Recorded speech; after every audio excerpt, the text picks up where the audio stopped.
आज़ाद कश्मीर में कानून नाफिज करने वाले इदारों ने कार्रवाई के दौरान कालादम एक्शन कमेटी के मुसल्लह मुलजिम को गिरफ्तार कर लिया है।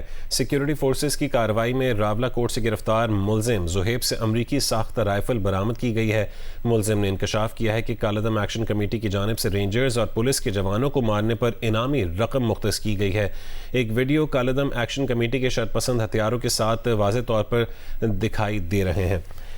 इसी पर गुफ्तगू करने के लिए हमारे साथ मौजूद हैं ब्रिगेडियर रिटायर्ड वक़ार हसन साहब। वक़ार हसन साहब, बहुत शुक्रिया जी को वक्त देने के लिए। कहिएगा, कितनी तशवीशनाक बात है कि ये इंकशाफ किया गया है जो गिरफ्तार मुलजिम जुहेब है कि कालादम एक्शन कमेटी की जानिब से रेंजर्स और पुलिस के जवानों को मारने पर इनामी रकम भी मुख्तस की गई है। जी बहुत शुक्रिया for giving me time. I think जो चीजें ऑन ग्राउंड है, जो परसेप्शन डेवलप की जा रही है, बहुत ज्यादा फर्क है। अभी हमें तो खैर डे वन से पता था ये 2 इलेक्शन कमेटी की एम्स एंड ऑब्जेक्टिव्स क्या है, लेकिन चीजें आहिस्ता आहिस्ता आवाम के सामने आ रही। इससे पहले भी तशद्दुद हुआ, ब्लॉकेट किए गए हैं और इलेक्शन को भी सबोटाज करने की एफर्ट थी। और ये आई थिंक बहुत ज्यादा अलार्मिंग है कि किस तरीके से हाईटेक जो असला अमेरिकन इनको पहुंचा, व्हाट इज द नेटवर्क, किसने पैसा लगाया और ये कौन हेड मनी जो है अनाउंस कर रहा है। और ये शायद एक रिवाज बनता जा रहा है कि आप लॉ एनफोर्समेंट एजेंसीज की, पुलिस की, रेंजर्स की, एफसी की हेड मनी अनाउंस कर दें। और बाहर से भी आपने देखा कि लंदन से यही वाली कॉल रेजोनेट हो रही थी and people take it very lightly. दूसरा जो है आई थिंक ज्यादा जरूरी है कि एक ड्रामा जो रावला कोर्ट में हो रहा है, लेट्स से कि ये 1500 से 2000 बंदे हैं, मेरे से ज्यादा नहीं है। और एक तरफ इलेक्शन में अभी जो हुआ है, सिर्फ एक कॉन्स्टिट्यूंसी से को 35,000 वोट पड़े हैं कैंडिडेट को मेंबर 1 या 2 में। तो क्या ये कश्मीरी नहीं है, या क्या सिर्फ इन्होंने ठेका लिया हो कि ग्राउंड में जत्थेबंदी करके, ब्लॉक करके, अपना एक फोटोस बना के और एक रोजाना एक बकवासबाजी हो रही है, फिर लंदन से रेजोनेट होती है, फिर यूट्यूबर्स हैं।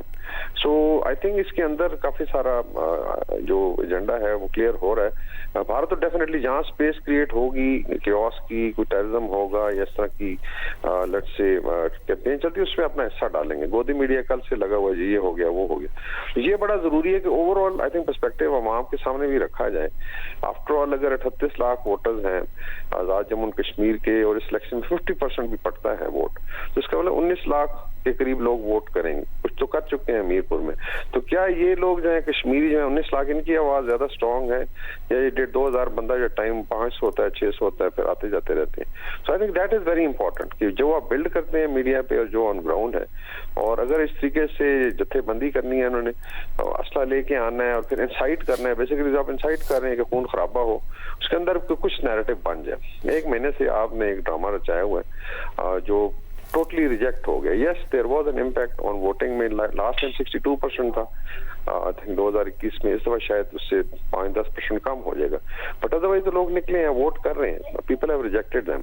तो आई थिंक ये भी बड़ा जरूरी है इस चीज को हाईलाइट किया जाए। ठीक है, बहुत शुक्रिया ब्रिगेडियर रिटायर्ड वक़ार हसन साहब जी से गुफ्तगू करने के लिए।